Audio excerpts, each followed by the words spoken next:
Gênesis capítulo 16, deixa a sua Bíblia aberta, porque nós iremos meditar nesse capítulo, esses versículos, essa história. Depois que eu meditei nesse texto, eu elaborei como tema da mensagem de hoje, quando a ansiedade ocupa o lugar da confiança. Hoje eu irei falar desse tema. Domingo que vem eu vou terminar esse capítulo, no domingo pela manhã, eu irei falar da graça que triunfa sobre o medo, esse mesmo capítulo aqui. E hoje vamos meditar do verso 1 ao verso 6, sobre essa temática, quando a ansiedade ocupa o lugar da confiança. Inicialmente, irmãos, eu quero dizer aqui, que todos nós temos ansiedade, todos nós, todos os seres humanos, ele tem esse sentimento de ansiedade que agita as nossas emoções. Todos nós temos mais intensos e o mais controlado, mas todos os seres humanos, eles têm essa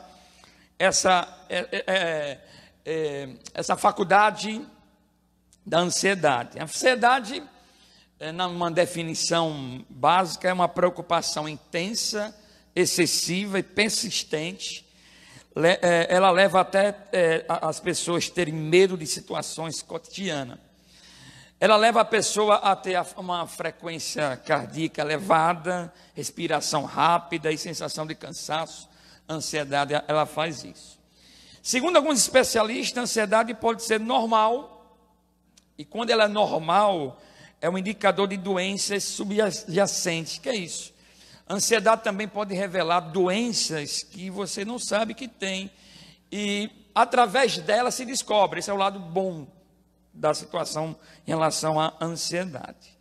Agora, somente quando nós temos sentimentos e se tornam excessivos de preocupação, sentimentos obsessivos que interferem na vida da pessoa, é que a ansiedade é vista com preocupação. Mas, no geral, o fato é que todos os seres humanos são ansiosos. O desejar que as coisas aconteçam, rasgando o tempo da espera. A ansiedade, ela quer que o futuro venha para o presente. E as pessoas que estão dentro dessa patologia, elas não conseguem viver o presente, elas não conseguem curtir o presente, porque há um bolo de informações na mente dela, a preocupação de ser, de ter, de casar, do não casar, de ter filho, de não ter filho, de passar no vestibular, de passar no Enem, e isso dá uma sensação de incerteza na sua alma. Isso é inerente do ser humano. Então, todos nós somos assim. Por isso, irmãos, que existe um mercado de coisas que oferece meio de saciar essa necessidade de chegar no futuro. Você tira, por exemplo, o horóscopo, né? Que lembra aí do tempo dos jornais. Eu lembro que eu pegava o jornal, meu pai lia jornal, eu pegava o jornal e eu ia lá nessa página do horóscopo, né? E eu falava, touro, eu vou ver aqui como é que está a barra para mim. E engraçado que são as mesmas coisas, né, para todos aqueles signos. A gente querendo saber do futuro. Hoje você vai ter uma surpresa. Eita, é hoje que eu vou ganhar alguma coisa. Ganhava na surra, é difícil mais ganhar alguma coisa. Mas eu olhava e esse mercado é muito forte. Aí tem religiões que oferecem guias, não é? Guia de luz, na verdade demônios, que as pessoas se oferecem para que o futuro esteja bacana, legal. Então, por causa dessa ansiedade, existem inúmeros sistemas para saciar o homem, para que o homem oferte o seu negócio, para o seu negócio não quebrar. Eu vou lá na praia, eu faço uma oferenda aos santos. Então, isso é inerente da gente, ansiedade. Agora, veja que para nós, apesar que o que eu citei aqui, tudo tem no mundo aí, mas para nós não é diferente. Quantas pessoas correm atrás dos profetas? com a Bíblia debaixo do braço e estão atrás dos profetas. Deus tem que falar comigo, Deus tem que me dar uma resposta, e a Bíblia debaixo do braço lá. Quantos crentes procuram esses movimentos? Eu creio na contemporaneidade dos dons, eu creio que o Senhor fala conforme a sua palavra, mas há aqueles que querem, a Bíblia tem preguiça de ouvir a vontade de Deus, de estudar a vontade de Deus, e aí procura os ditos profetas para falar alguma coisa. Isso não é nada mais do que a ansiedade, irmãos. Os nossos heróis bíblicos também apresentam essa falha ao deixarem confiar em Deus. A verdade, irmãos, os servos de Deus tem essa coisa dúbia na alma. A gente se pergunta assim: até onde eu posso agir? Ou até onde eu posso esperar no Senhor? Até onde vai a soberania de Deus? Até onde vai a minha responsabilidade? A gente fica nesse conflito da alma. Eu espero, eu vou reagir. Eu espero que Deus responda, eu vou lá. E lá eu bato na cara da pessoa, e aí eu rasgo o contrato. O que eu faço? Eu espero ou não espero? Essa coisa ambígua está na alma do ser humano, na natureza humana. Essas perguntas nos definem muito, porque isso às vezes, é por causa disso que a gente quebra a cara. Quantas vezes eu já quebrei minha cara por causa de ansiedade, e acredito que eu vou quebrar mais a cara. Isso em todos os sentidos. Eu já entrei em uma situação que eu não consultei, eu não esperei, a minha ansiedade disse vai, e depois eu paguei as consequências, né? Até as consequências financeiras, que aí eu comecei a pagar aquilo que minha ansiedade foi, não esperei.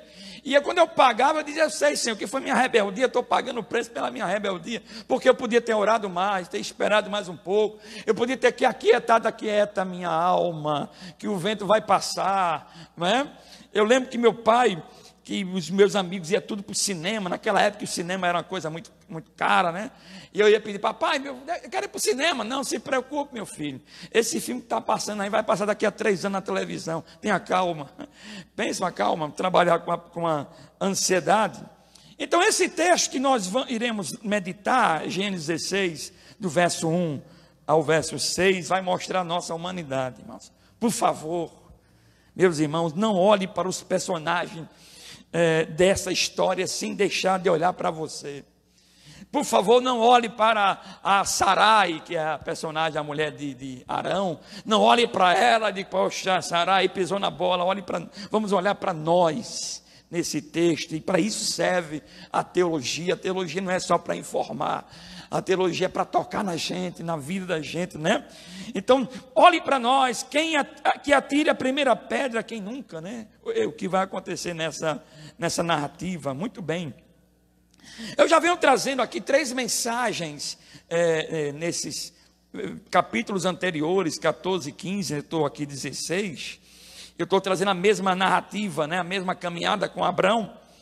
A gente viu aqui que estamos falando nitidamente de um casal, Abrão e Sarai, e Deus prometeu esse casal ter uma descendência. Descendência começa com filhos.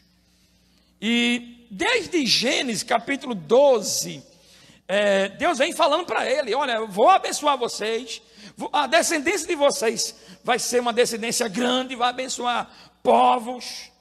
Então, desde o capítulo 12 de Gênesis, Deus tira eles da casa dos pais dele. Eles não tinham, assim, alguma condição, e Deus abençoa eles, eles ficam ricos. Aquilo que Deus prometera: olha, Abraão, eu vou te abençoar. De fato, tudo que Abraão fazia dava certo. Onde Abraão tocava, Deus estava ali. Então, Deus, Abraão e a sua esposa estavam vendo o Deus que o chamou. Porém, a promessa do filho vai ficando distante, pois a idade vai chegando, e as tentativas sempre não deram resultados. Abraão aqui, nesse capítulo 16, já está com 86 anos, e a idade vai avançando, as tentativas de ter um filho vai ficando para trás, e aí vai entrar agora a ansiedade humana, né?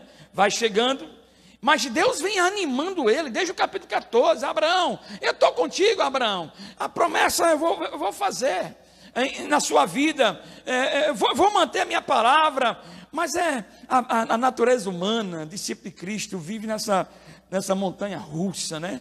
Tem dia aqui, você chega lá no topo, uau, Deus é bom, raio de fogo, mas tem dia que você está somente pela graça, lá embaixo, né? E no último capítulo, que a gente meditou aqui no capítulo 15, ali Abraão apresenta um plano para Deus, né? Senhor, eu estou vendo que eu estou tentando e não consigo, está aqui o meu servo que trabalha comigo, um servo que eu gosto, faz nele a promessa. E Deus, não, Abraão, a promessa que eu tenho contigo é com você, vai sair de você a promessa do descendente. A última cena que nós meditamos aqui domingo foi quando Deus fez aliança com Abraão. Vocês lembram que eu falei dos animais, que ele passou pelo fogo? Então foi a última cena, Deus dizendo para Abraão, Abraão, essa aliança sou eu que estou fazendo, Abraão, essa aliança não é você que está fazendo, sou eu que estou fazendo essa aliança, sou eu que vou cumprir a minha palavra. Muito bem, chegamos ao capítulo 16, bem-vindo à nossa humanidade.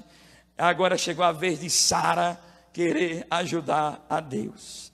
O verso número 1 do capítulo 16 começa assim: ora, Sarai, mulher de Abrão, não lhe dera nenhum filho, como tinha uma serva egípcia chamada Agar. Verso 2: disse Abrão, já que o Senhor me impediu de ter filhos, possua a minha serva, também eu possa formar família por meio dela. Abraão atendeu a proposta de Sarai. Eu quero começar pensando duas observações nesses dois versos. Primeiro, havia naquela época uma prática de substituir a maternidade de uma esposa estéril, através da sua serva poderia ter essa prática social. Quando uma dona, uma senhora de família não podia ter filhos, ela podia pegar uma serva sua, e assim por costume da época, dar para o seu senhor, e ali aquela serva ter o filho, e ela trataria aquele filho como dela. Isso era um costume antigo e isso poderia. Então o que Sara está propondo aqui, Sarai está propondo aqui é algo cultural, social. Abraão, olha, eu estou ficando velha, a menopausa aqui está pegando, e pronto, vamos fazer o seguinte, vai dar certo. A gente traz a minha serva Agar, e aí você tem relação com ela e tudo bem, vai ser filho nosso. Isso é uma prática normal. A segunda coisa que eu observo nesses versos, visto que ela não conseguia ter filho, e visto que Deus tinha falado para Abraão, o filho, a descendente vem de você. O que é que ela pensou nesse momento? Ela pensou, peraí, Deus disse para Abraão, no capítulo 15, que viria dele. Por isso que ele ofereceu o servo dele. Deus, não, vem de você, Abraão, a minha promessa. Aí Sara pensou assim, pronto, visto que Deus disse lá no capítulo 15, que vem de Abraão, então não tem problema eu chamar uma serva, porque de toda forma, o que vai vir dessa serva vem de Abraão, então eu estou fora dessa jogada, então eu vou fazer isso. Aqui, irmãos, eu pontuo aqui uma observação dessa maneira de interpretar a voz de Deus, né? Ela interpretou assim, não, vai vir de Abraão de qualquer forma, e eu não vou aqui transgredir o que foi dito, vai vir de Abraão, agora minha serva entra em jogo, e aí a promessa vai dar tudo certo. Eu quero pontuar uma coisa aqui, uma velha mania nossa de interpretar as escrituras com nossos remendos, né? Interpretar a voz de Deus por causa das nossas causas. É tanto que ela diz assim, veja o que ela expressa, eu posso formar família por meio dela. Ela coloca a sua individualidade, né? Dessa forma, eu vou ter filhos. Aqui eu queria pontuar isso aqui, a gente interpretar para nós, do jeito que a gente quer, a voz de Deus. Ela pensou, Deus disse que é para Abraão, beleza. Então, eu entendo que Abraão pode ter relação sexual com qualquer uma. Só que o escritor, ele fala Sara, esposa de Abraão, dizendo o seguinte: você que foi chamada para a promessa. Quando Deus chamou Abraão, a Sara estava lá na terra dela, e foi lá que ele prometeu. Então, nós temos essa mania de pegar as coisas que me interessam, da voz de Deus, para os meus interesses. A gente tem mania de dizer assim: não, Deus está me abençoando, mas eu sou um monstro na minha casa. Mas Deus está me abençoando por causa disso. E aí a gente coloca Deus numa cadeira feito um menino. Você está me abençoando. A gente começa a interpretar as escrituras para nós. Para os outros a gente julga. Na Bíblia diz isso. Assim, Sara interpreta a voz de Deus. Entendemos assim? Ela interpreta a voz de Deus. Não, isso vai acontecer porque só de Abraão é que vai vir. Tenhamos cuidado, irmãos. Deus não precisa de intérprete que aumente o seu enredo. Precisamos chegar diante da voz de Deus, diante daquele que está sendo dito, e a gente, na ação de obediência, os dois, o casal, vamos fazer diferente, e fizeram diferente, é o caso aqui. Então eles não oram, eles não pedem permissão. Senhor, tem um plano, como Abraão disse para Deus, Eliezer, do servo Eliezer. Então eles não oram, eles executam. E aí veja que no verso 3, eles vão escolher o caminho mais difícil. No verso 3, diz: quando isso aconteceu, já fazia 10 anos que Abraão, seu marido, vivia em Canaã. Foi nessa ocasião que Sarai, sua mulher, entregou sua serva egípcia Agar a Abraão. Verso 4, ele o possuiu Agar, e ela o quê? Engravidou. Quando se viu grávida, começou a olhar com desprezo para a sua senhora. Observe, meus irmãos, que quando somos levados pela ansiedade e não descansamos, nós sofremos consequência. Isso, quem é pastor, quem caminha com o pastor lida com a vida, com os conflitos, né? Pastor lida com conflitos. Talvez você conheça um irmão, conheça outro irmão, tal, mas pastor conhece todos os conflitos. Quase todos, né? Conhecem os conflitos. Talvez seja estressante por causa disso. Porque não fecha na cabeça do pastor uma situação. Está aberto lá, problema, e não fecha. E aí por isso tem um outro pastor aí, tomando remédio aí, tarja preta. Porque a mente não para. Veja. Essas minhas orelhas, esses meus ouvidos, estão cansados de ouvir decisões tomadas à base da ansiedade, decisões irresponsáveis, impensadas, que destrói a família, porque não espera, porque não parte para orar, não parte para acalmar o ânimo. Veja, o plano não saiu perfeito. A Sara pensou: vai dar tudo certo, porque a cultura diz que pode ser, a cultura diz que eu posso ser meu filho, e a gente pode cumprir a promessa de Deus. Vai dar errado. A escrava agora, a escrava que estava nos planos de Sara, essa escrava agora vai desprezar sua senhora. O hebraico aqui é trazer maldições. A Agar, que estava nos planos humanos da Sara, ela quando ela percebe que ela está grávida e a senhora dela não está, ela começa a amaldiçoar sua senhora. E naquela época, mulher que não engravidava era dita como maldita. E ela aproveita e ela começa a tirar sarro da cara da sua senhora. Eu estou grávida, você não está. Veja que o plano começa a dar errado, porque foi a base da ansiedade. Interessante aqui contribuir uma coisa histórica para os irmãos assim, ter ciência. Por que essa escrava está com liberdade de desprezar a sua senhora se é uma escrava? Eu vou dizer por quê. Veja, Abrão e Sarai viviam sob as leis da Mesopotâmia. A lei de Moisés não estava ainda aqui, porque Abraão é antes de Moisés. Então, eles viviam sobre essa lei e costumes.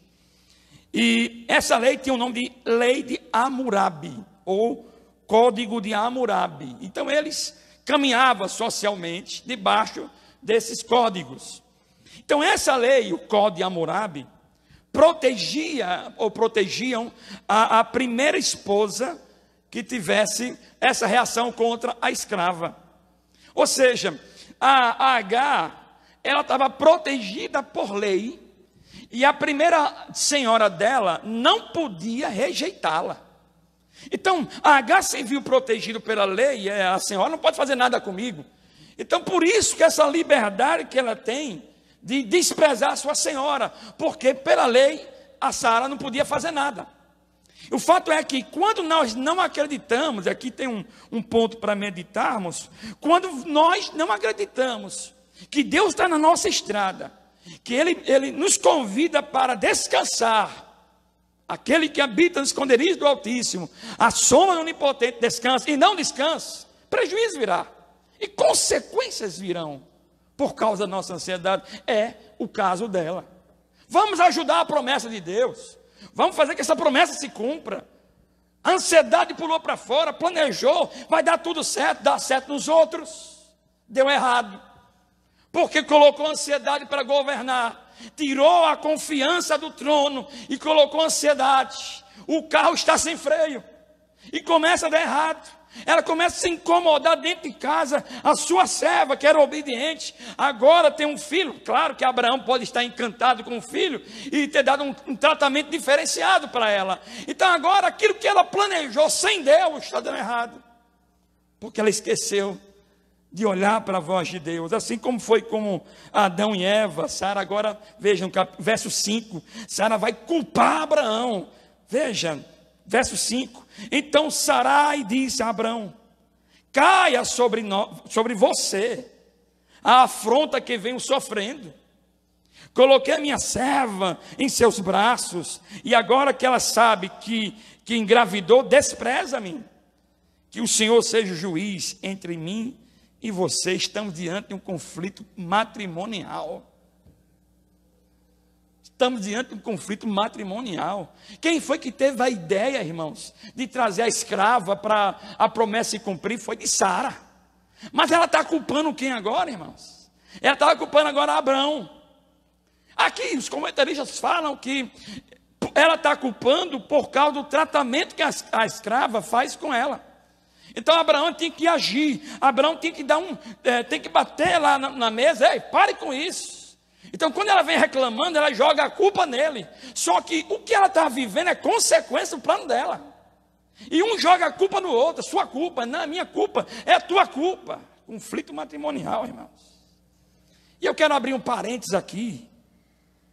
Diante de Deus, irmãos, se todos os casais crentes tivessem o temor da palavra de Deus, ser cheio do Espírito Santo, como Paulo diz em Efésios, nunca haveria conflito, nunca. Haveria aquele choque normal de marido e mulher. Mas se todo mundo fosse cheio do Espírito Santo, se todo mundo buscasse a oração, se todo mundo fosse submisso, qual é a vontade de Deus para o marido, qual é a vontade de Deus para a mulher, qual é a vontade de Deus para a relação. Tem até relação sexual na Bíblia, orientando marido e mulher. Mas nós somos rebeldes. A gente quer que seja da nossa maneira. A gente quer que Deus mande chuva para a nossa plantação, mas tem que ser da minha maneira, naquele lugar. Mas nós não queremos tratar aquilo que é para ser tratado, porque nós queremos agir da nossa maneira. Veja o conflito matrimonial, porque Deus não estava nesse negócio. Deus não estava nessa estrada que ela mesmo provocou. E Abraão está no meio, ele é culpado, porque ele não repreende a escrava. Se todos nós fôssemos, por isso que Paulo diz em Efésios, antes de recomendar o marido amar a sua esposa, e antes da esposa, ele recomendar a esposa ser submissa, ele diz, olha, que todos tenham temor a Cristo. O resto é consequência. Se marido e mulher tivessem temor a Cristo, isso que eu estou fazendo, eu faria se eu estivesse na pele dele ou na pele dela, resolveria, irmão. Agora, pegar uma estrada sem Deus, haverá prejuízos, pode ter certeza, prejuízo para os filhos, prejuízo para a relação, Porque, irmãos, Deus tem o melhor plano para mim e para nós. O problema é que esse pescoço é duro para que a vontade de Deus esteja sobre nós. Por isso que Moisés disse: esse povo aqui é um povo de dura cerviz, não encaixa para a vontade de Deus sobre eles, são rebeldes, levados pela ansiedade. Mas veja, irmão, existem outras situações também que levam os servos de Deus a pagar o preço por não ter confiado, além do casamento, como é o caso aqui. Mas existem outros casos. Pessoas que vê que não há nenhuma condição financeira de comprar algo, mas entra por causa da ansiedade. Entra nessa conversa. Não, o outro tem, eu vou ter também. Vê que o seu recurso, o seu orçamento não cabe, mas a minha ansiedade, eu preciso assistir a Copa do Mundo, a televisão maior. A minha ansiedade quebra a família toda. Crise na casa é um dos pilares também da crise matrimonial, a vida financeira. Quebra. Eu quero. Mas como é que vamos? Eu quero. Tem aquela... Novembro tem aquele, esqueci o nome, que Black Friday, né? Black Friday. Aí eu vou ali. Uma semana antes eu bati foto de um produto que eu queria comprar. Eu quero ver se a Black Friday funciona. Muito bem. Eu bati uma foto. Aí no dia do movimento eu fui lá. Quando eu olhei, aumentou. E aí coloca um valor, era tanto e agora é tanto. Aí eu mostrei até a vendedora, e não era esse preço aqui não. Esse consumidor tem que ser na Black Friday, senão o mundo vai acabar. Antes de eu voltar eu tenho que comprar. Arrebenta a família. Ansiedade. E o mundo capitalista sabe que nós somos ansiosos. Coloca propagandas na televisão. Você fica olhando, avisa ali, convidando. Go, vem, você. Eu tenho que ir. Só Deus sabe o que vai acontecer. Deus sabe o que vai acontecer. Ansiedade. E outros casos também. Jovens que não param. Alguma moça parou aqui para orar. Senhor, por favor, Senhor, que o Senhor traga um servo teu para eu casar. Alguma moça já orou assim? Algum jovem já orou assim? Senhor, que seja tua, eu orei. Vocês acham que Carla é uma mulher de Deus? Acham ou não acham? Estão de máscara, então ninguém está respondendo nada. Oração. Senhor, eu quero que uma mulher que me acompanhe. Eu já era pastor, eu fui ordenado pastor jovem. Eu não era casado. Então, que ser uma mulher, Senhor? Então, eu orei. E olhe que, apesar da estrutura, havia algumas alternativas. Que pregador encanta, a oratória encanta, né? Orelha grande, magão assim, mas o pessoal, é um gato. Muito bem. Mas aí, veja, eu orei, Senhor, isso é para ser mesmo? Eu lembro como hoje, eu indo para a igreja, eu estava em dúvida, Senhor, se for a Carla mesmo, Deus, aquela esquina, a Carla nunca pegou aquela rua, ela sempre pegava 4 ruas depois para ir para a igreja. Se for ela mesmo, Senhor, que ela entre aqui, naquela esquina, irmãos. Quando eu cheguei perto da esquina, quem foi que entrou ali, meu irmão? A Carla e a mãe dela entram naquela estrada. Eu lembro a roupa que ela estava usando, o sapato que ela estava usando. Essa coisa, mas isso é muito místico. Então vá na sua ideia. Não busquem a oração. Não busquem tantos casais que eu já aconselhei, que se arrependem de ter casado.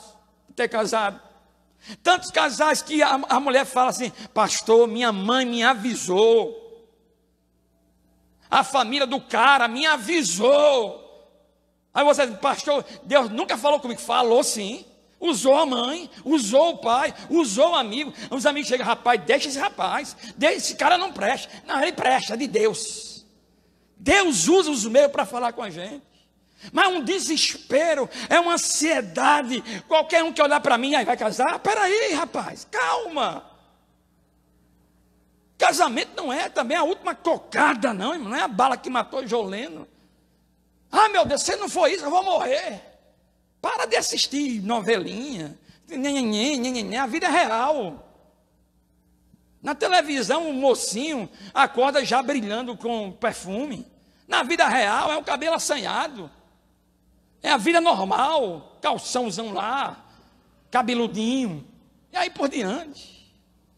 Então é preciso, Senhor, eu quero estar na tua vontade, vou me dedicar aos meus estudos, eu quero chegar a agora, se aparecer, é claro que você não pode virar uma múmia. Um servo de Deus aparece, e aí? Você fica na tua, demônio. Não é desse jeito. Mas vai na tua, agora essa ansiedade, se arrebenta, irmão, se arrebenta, pode ter certeza. Quantas mulheres estão chorando na igreja porque o marido não vem para a igreja? Quantas mulheres estão chorando em casa porque o marido não deixa vir para a igreja? Sabe o que é isso? Ansiedade. Quer que Deus faça? Está aí, ó, prejuízo para ela. Planejou sem Deus, quis ajudar a Deus, quis enfeitar como se o plano fosse de Deus, se arrebentou. Crise dentro de casa.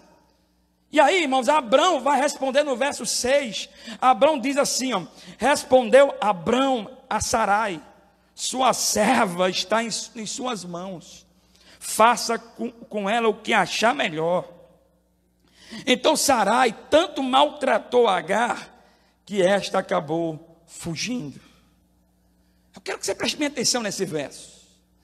Abraão autoriza Sarai a fazer o que ela quiser. Sabe o que é isso aqui, irmãos? É um costume também.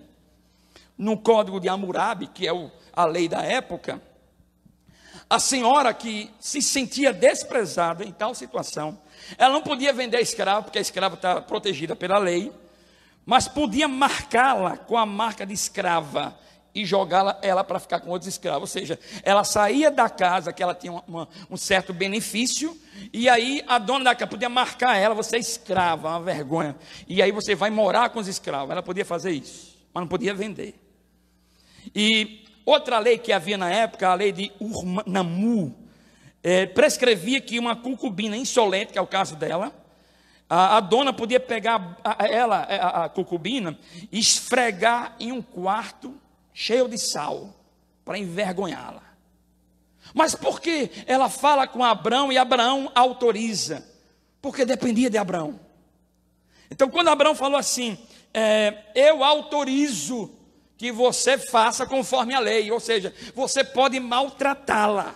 Abraão autoriza ela tomar a situação. Veja que situação, nem Sara nem Agar se portam bem. Aqui Sara é cruel e tirana. A serva é impertinente e subordinada. Resultado disso, irmãos, o plano de Sara no verso 1 entra em fracasso no verso 6.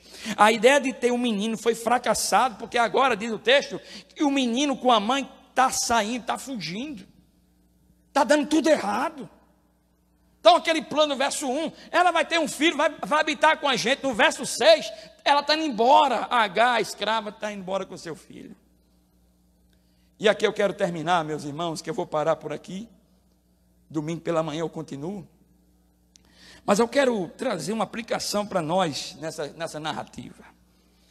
Essa história ilustra o contraste entre a graça soberana e a liberdade humana, esforços e escravidão humanos. Veja, os teólogos chamam isso de sinergismo. O que é isso? É a ação combinada entre dois ou mais fatores que contribuem para o resultado final de um processo ou atuação. O que é isso? Sinergismo são duas forças que trabalham com propósito. Nesse momento, essa luz agora, está havendo sinergismo agora no reflexo dessa luz. O positivo e o negativo estão trabalhando para a luz aparecer. Quando o homem quer ajudar a Deus, vai dar errado.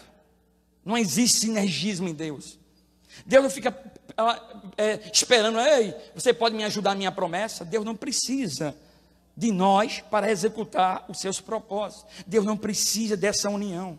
Em outras palavras, sinergismo é a tentativa independente de ajudar a Deus a concretizar seu propósito. Sara estava querendo ajudar a promessa, mas em Deus não existe isso. Essa união, esse sinergismo só leva ao desastre, só dá errado, irmãos. Só dá errado. Veja a consequência disso. Sara perde o respeito, Agar perde um lar, e Abraão experimenta dor de cabeça pela perda de uma esposa e a rejeição de um filho. Perdeu a cabeça. Mas por que demorou tanto, pastor? Por que Deus demorou tanto? Abraão já estava velho. Por que Deus não respondeu logo? É tão simples. Porque aí, se Deus tivesse respondido antes, não ia gerar essa confusão. O autor de Hebreus explica, irmãos. O autor de Hebreus diz assim sobre Abraão: e esse já amortecido, ou seja, envelhecido, descenderam tantos em multidão como as estrelas do céu. Foi propósito de Deus a velhice deles. Deus quis que Abraão e Sarai ficassem velhos, pois Deus quis mostrar que a glória é dele e o plano é dele. Deus quis escolher um homem que era casado com uma mulher estéril. Mas por que Deus não escolheu outro casal? Alguém que só pelo cheiro já engravida? Não, Deus escolheu alguém que não podia ter filho, para mostrar para a nação. Quem está começando essa nação não é uma coincidência da humanidade, não, é um Deus impossível, que chama um casal e deixa esse casal envelhecer para ter um filho, para mostrar para a nação toda. Eles não podiam, mas eu posso, porque o plano é meu. Amém, meus irmãos? Sempre que deixamos de confiar em Deus, a gente faz igual Agar. A gente começa a fugir para a direção errada e acabamos sendo confundidos. Meus irmãos, se você está obedecendo ao que diz, o que Deus diz na sua palavra, pode agir pela fé e saber que Deus vai honrar. Então, irmãos, não tem como erro. Davi mesmo disse: olha, eu nunca vi um justo mendigar o pão. Davi disse. Se nós submetermos as escrituras, os crentes hoje têm medo de estudo bíblico, fazer o quê? Vamos estudar a Bíblia, pelo amor de Deus. Eu quero é cantar. Igreja que canta 2 horas, prega 15 minutos. Eu quero uma coisinha para a minha alma. Os crentes têm medo de estudo bíblico? Não gosto não, é um tédio. Essa é a razão. Pastor, porque minha filha está assim? Pastor, porque minha filha não está... Minha filha, você não está frequentando a igreja? Tu vai para o estudo bíblico? Tu ama a palavra? Não ama? Está reclamando de quê, rapaz? Então vejam, que se nós submetermos a palavra, não é que depende de mim, você tem na sua casa, não, você tem no seu celular, pregadores fantásticos, pregadores, professores top, você tem na palma da sua mão. É só você lá. Eu quero aqui Augusto Nicodemos, eu quero um estudo sobre isso, vários estudos, várias palavras de edificação. Eu quero Hernani Dias, eu quero Paulo, eu quero. Você tem na sua mão, irmão. Não depende mais da pregação de domingo à noite, nem da quarta, não depende mais. Claro, tenha cuidado com outros pregadores que só falam besteira. Mas hoje, não quero saber, mas como é que tu vai saber qual é o caminho de ser abençoado? Se a gente não estuda a palavra, a gente fica na superficialidade, a gente fica dependendo da tradição dos pastores, da tradição da história. Não, irmãos, a Bíblia é atual, é para a gente hoje. Qual é a vontade de Deus para mim? E se eu me submeter à vontade de Deus, não tem como dar errado, irmãos. Veja, sempre que estivermos vivendo pela fé, Deus nos dará alegria e paz. Diz lá Romanos 15:13, e o Deus da esperança vos encha de todo gozo e paz no vosso crer. Qualquer situação que os irmãos estejam vivenciando, qualquer um, o Deus de paz vos dará gozo e paz. Estava falando com o irmão essa semana, meu amigo, no momento mais crítico da tua vida, tu não vem para a igreja. Tu está se entregando para aliviar as tribulações. Deus diz que nos dará, vai encher a gente de gozo e paz. Carlinhos estava falando da mãe dele essa semana, aquela luta, mas estava lá, dentro dela estava o gozo e a paz, até o fim da sua vida. Gozo e paz. Ah, pastor, está acontecendo uma coisa terrível, eu estou perdendo isso. Deus dará gozo e paz. Não é que você vai ficar sorridente, feito um palhaço. Eu estou aqui, irmão, sem dinheiro, estou desempregado. Não, Deus vai dar paz. Quantos? Um irmão que passou 8 meses sem emprego, um pai de família, e me procurou depois de 8 meses, pastor. Olha, pastor, louva a Deus pelos 8 meses que eu passei de aflição, porque quando estava acabando a comidinha, Deus mandava uma cesta básica. 8 meses até que o emprego chegou. Deus dará paz, irmão. E aqui eu escrevi um comentário do romancista escocês George MacDonald. Olha o que ele diz aqui, eu coloquei até na tela aí, ó. Ele diz: em tudo o que faz sem Deus, o homem fracassa desgraçadamente, ou alcança o sucesso ainda mais desgraçadamente. Eu acho bonito isso aqui, porque ele coloca as duas situações. Sem Deus, você fracassa de forma desgraçada. Mas de repente você alcançou o sucesso. Mas quem chega ao sucesso sem Deus, pergunta se tem paz.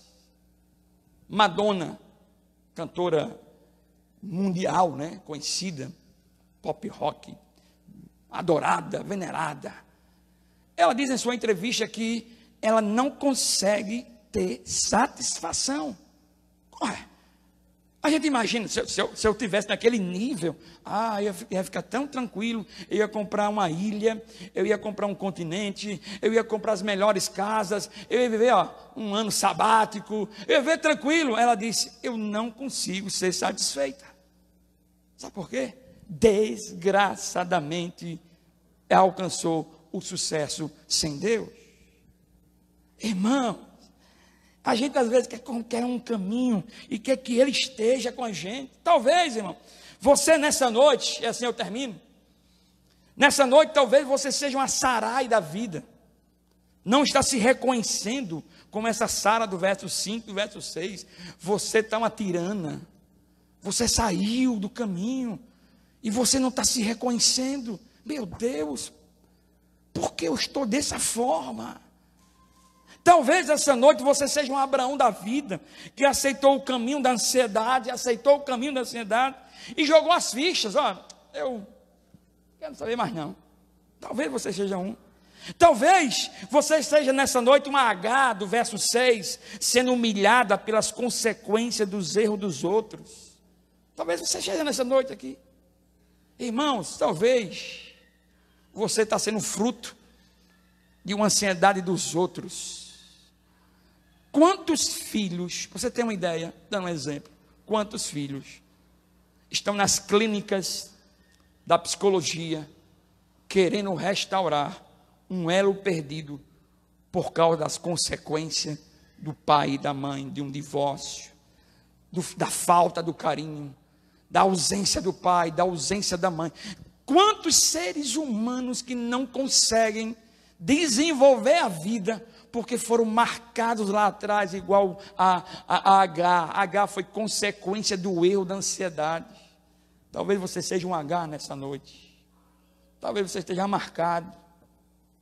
Talvez você presenciou consequência no seu lar e vive essa vida amargurada, consequência de erros. Eu quero dizer uma coisa para vocês, irmãos, que Deus vai, domingo eu vou falar sobre isso, Deus vai organizar essa bagunça na casa de Abraão.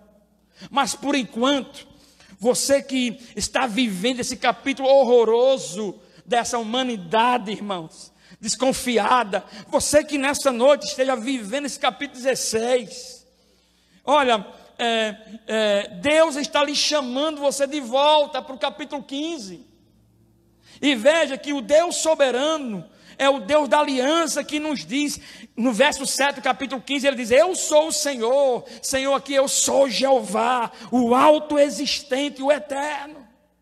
Você que está nessa estrada, na estrada 16, do capítulo 16, arrependa-se, se humilhe, peça a Deus graça e volte para o capítulo 15 e veja Deus dizendo: eu sou o autoexistente, eu sou o Jeová. Volta! Eu lembro que eu fui para a Bahia, para o projeto missionário, eu fui de carro com os meninos, a família, lá para Canavieira, e eu lembro que eu estava com o GPS, E o GPS, eu saí da BR-110, sinalizada, tranquila, e me jogou numa estrada de barro, indo para a cidade, uma reta para a cidade. Só que eu imaginei que ali, deve ser o início, essa parte de barro, e deve completar em alguma estrada boa. E foi algumas horas, e cadê uns buracos, como eu comecei a pensar, eu acho que aqui não está para transitar, porque o carro é um buraco, uma coisa esquisita, mas eu caminhei com a esperança que ia chegar a uma estrada boa. Foi até que lá na frente eu encontrei uma pessoa, porque só tinha mato, uma mata, e tinha muito mato na estrada, ou seja, era uma estrada que não se usava mais. E eu cheguei a um determinado momento que eu disse, uma alma, por favor, que apareça. E apareceu um homem de bicicleta e disse, eu perguntei, aqui vai para Canavieiras? Ele disse, não, olha, aqui ia para Canavieiras. E não tem como chegar mais, porque a ponte não foi mais conservada, caiu e tal. O senhor errou o caminho, a Canavieiras fica na outra entrada, o senhor tem que voltar. Irmão, depois que você anda, olha, quem dirige gosta de chegar. Agora, quando você erra o caminho, é horrível, que tem que voltar. E eu tive que voltar a passar pelos mesmos buracos, mas a estrada estava me esperando lá, a BR-110 estava me esperando, a segurança da BR-110 estava me esperando, e eu voltando com as consequências, eu voltando para a BR, logo após descobrir uma estrada boa que vai para Canavieiras. Deus está lhe chamando para o capítulo 15, Deus está na estrada, você pegou um atalho, você fez da sua maneira, eu vou por aqui porque eu quero dessa maneira. Volta para a BR. Deus lá está dizendo, eu sou Jeová. Pedro diz para você nessa noite, lançando sobre ele toda a vossa ansiedade, porque ele tem cuidado de vós. Fiquemos em pé, meus irmãos.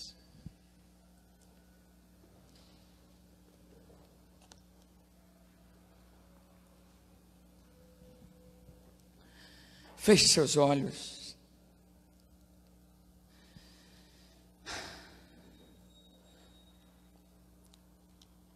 Quantas Saras temos aqui nessa noite? Quantos Abraãos temos aqui nessa noite? Quantas Agás temos aqui nessa noite? Eu já entrei nessa estrada do capítulo 16 e oro a Deus para que não entre, mas provavelmente a minha humanidade vai entrar no capítulo 16 nessa estrada emburacada. Mas se você estiver nessa estrada emburacada do capítulo 16, levado pela ansiedade, que queira que resolva, que tem que ser dessa forma, para. Jeová está te esperando na estrada do capítulo 15, porque para ele não alterou nada.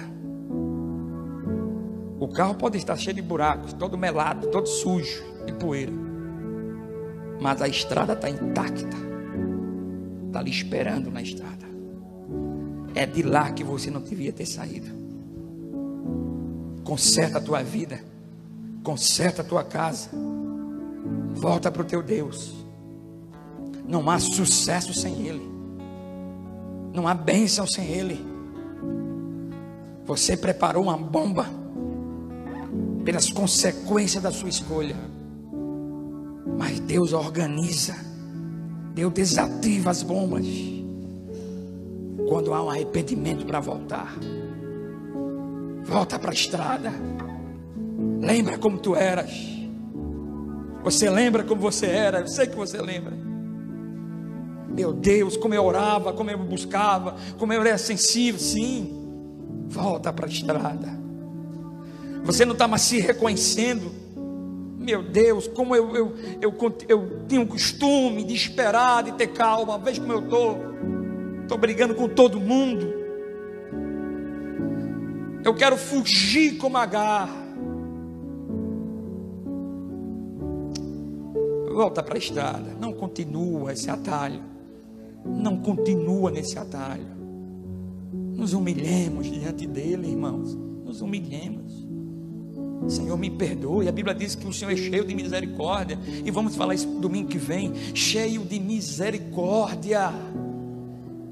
Você não tem um Deus homem que lembra a tua conta. Tu tens um Deus cheio de misericórdia, que diz que ainda que os vossos pecados sejam vermelhos como carmesim, eles tornarão brancos como a lã, diz o Senhor Jeová. Creia nisso. Sai desse buraco, vem para a estrada que Jeová já projetou. Deixa de ser teimoso. Deixa de ser teimosa. Jeová sabe mais do que você, porque foi Ele que criou.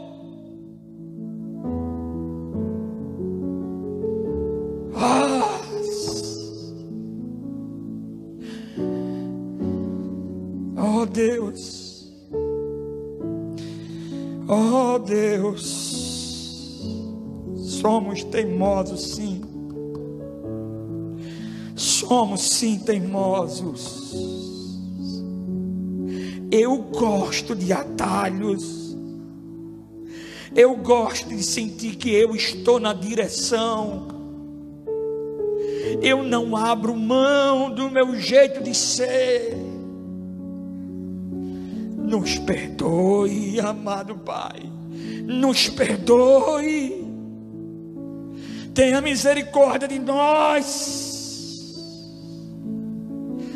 O gozo e a paz está em Ti, Deus.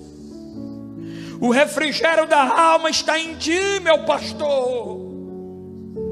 Glória a Teu nome, glória a Teu nome.